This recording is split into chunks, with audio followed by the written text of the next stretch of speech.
Assalamualaikum warahmatullahi wabarakatuh. Salam dan bahagia untuk kita semua. Apa kabar Bapak Ibu guru di seluruh Nusantara, para penonton video di channel YouTube saya. Video saya kali ini tentang guru P3K, guru PPPK. Dimana video ini saya akan membahas mengenai prioritas pengadaan guru P3K untuk tahun 2022.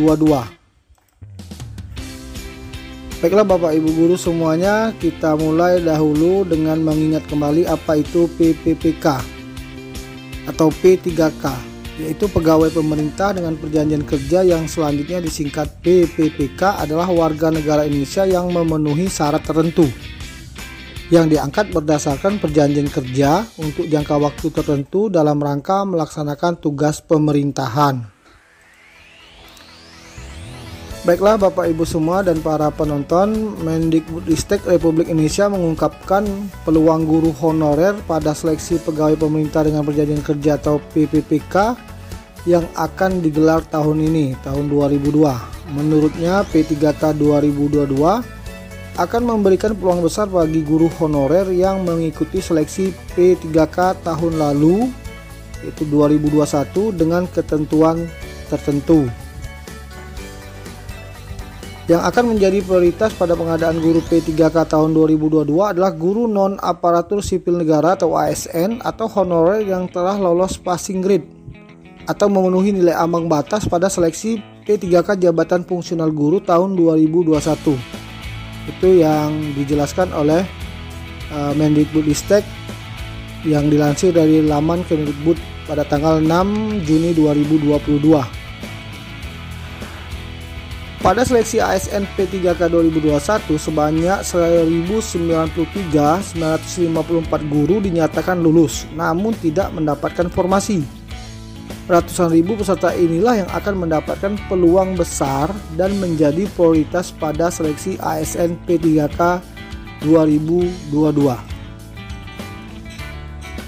Dalam hal ini tidak perlu tes, yaitu mengacu pada Peraturan Menteri Pendayagunaan Aparatur Negara dan Reformasi Birokrasi Permen Pan RB nomor 20 tahun 2022 tentang pengadaan pegawai pemerintah dengan perjanjian kerja untuk jabatan fungsional guru pada instansi daerah tahun 2022.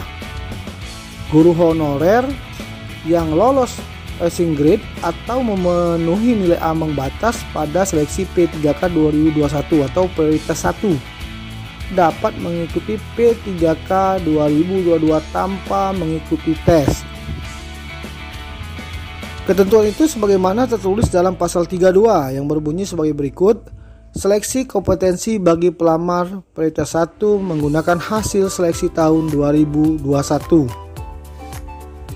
Seleksi kompetensi tersebut terdiri atas seleksi kompetensi 1 dan seleksi kompetensi 2.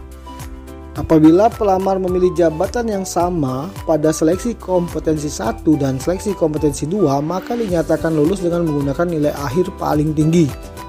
Selain itu, apabila pelamar memilih jabatan yang berbeda pada seleksi kompetensi 1 dan seleksi kompetensi 2, maka dinyatakan lulus dengan menggunakan nilai akhir pada seleksi kompetensi 2 terlebih dahulu.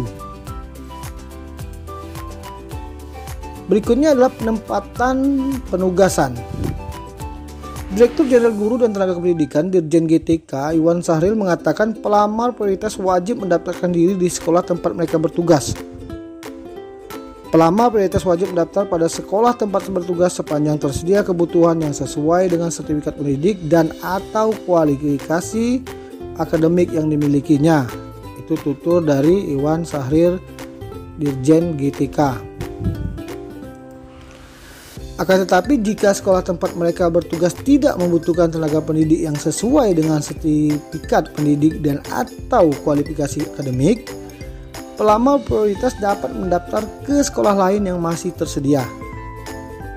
Pemilihan sekolah merupakan keberminatan pelamar untuk memilih tempat bertugas apabila diterima sebagai guru ASN P3K. Penempatan penugasan pelamar prioritas tersebut sebagaimana tertulis pada Permen Pan RB nomor 20 tahun 2002 pada pasal 33. Berikutnya urutan prioritas seleksi P3K. Mengacu pada Permen Pan-RB nomor 20 tahun 2022, pelamar P3K 2022 dibagi menjadi 2 kategori, yakni pelamar prioritas dan pelamar umum. Adapun urutan bagi pelamar prioritas terbagi ke dalam 3 kategori. Di antaranya pelamar PT1, yaitu tenaga honorer kategori atau THK 2 yang memenuhi nilai ambang batas pada seleksi P3K 2021. Lalu guru non ASN, kemudian lulusan PPG, lalu guru swasta. Pelamar prioritas 2, yaitu seluruh THK 2 yang tidak ada hubungannya dengan seleksi P3K 2021. Lalu pelamar prioritas 3, yaitu guru non ASN di sekolah negeri yang terdaftar di Dapodik dan memiliki masa kerja minimal 3 tahun. Selain ketiga prioritas tersebut, terdapat pelamar umum yang dibedakan ke dalam 2 kelompok sebagai berikut. Lulusan PPG yang terdaftar pada database kelulusan PPG di Kementerian Pendidikan, dan pelamar yang terdaftar di data pokok pendidikan. Nah, ini adalah alur seleksi ya. Ini diunduh atau diambil dari laman https guru.pppk.kemdikbud.go.id ya. Jadi ini adalah alur seleksinya.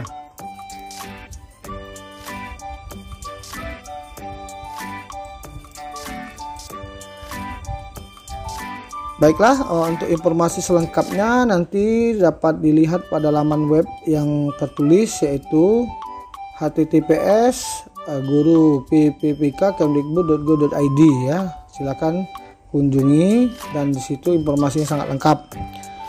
Selanjutnya silakan Anda simak penjelasan langsung dari Mendikbudristek Nadiem Makarim terkait prioritas pengadaan guru P3K tahun 2022. Demikian, terima kasih. Silakan menyimak penjelasan dari Mendikbudristek. Saya akhiri, mohon maaf atas segala kurangan. Terima kasih atas perhatiannya. Assalamualaikum warahmatullahi wabarakatuh. Seluruh Indonesia yang saya hormati dan banggakan, untuk mengakselerasi transformasi sistem pendidikan, kami di Kemendikbudristek terus memprioritaskan upaya peningkatan kesejahteraan dan kualitas guru. Salah satunya melalui seleksi ASN P3K.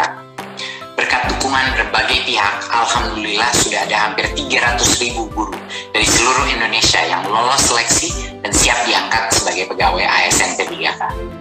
Kami pun terus menerima masukan dan melakukan perubahan demi perbaikan program ini. Untuk tahun ini, guru honorer yang telah lolos passing grade atau memenuhi nilai ambang batas pada seleksi P3K Jabatan Fungsional Guru tahun 2021 menjadi prioritas pada seleksi ASN P3K tahun 2022. Pada seleksi tahun lalu, ada 193.954 guru yang lulus, tetapi tidak mendapatkan formasi yang menjadi prioritas pada seleksi ASN P3K tahun 2022. Dan untuk seleksi tahun ini, kami akan memberikan prioritas kepada guru yang telah lulus tahun lalu. Untuk itu, pada kesempatan kali ini, saya ingin mengajak Ibu dan Bapak pelamar prioritas untuk mendaftar di sekolah tempat bertugas. Sepanjang tersedia kebutuhan yang sesuai dengan sertifikat pendidik dan atau kualifikasi akademik yang dimiliki. Jika tidak tersedia kebutuhan yang sesuai, Ibu dan Bapak dapat mendaftar ke sekolah lain yang masih tersedia kebutuhannya.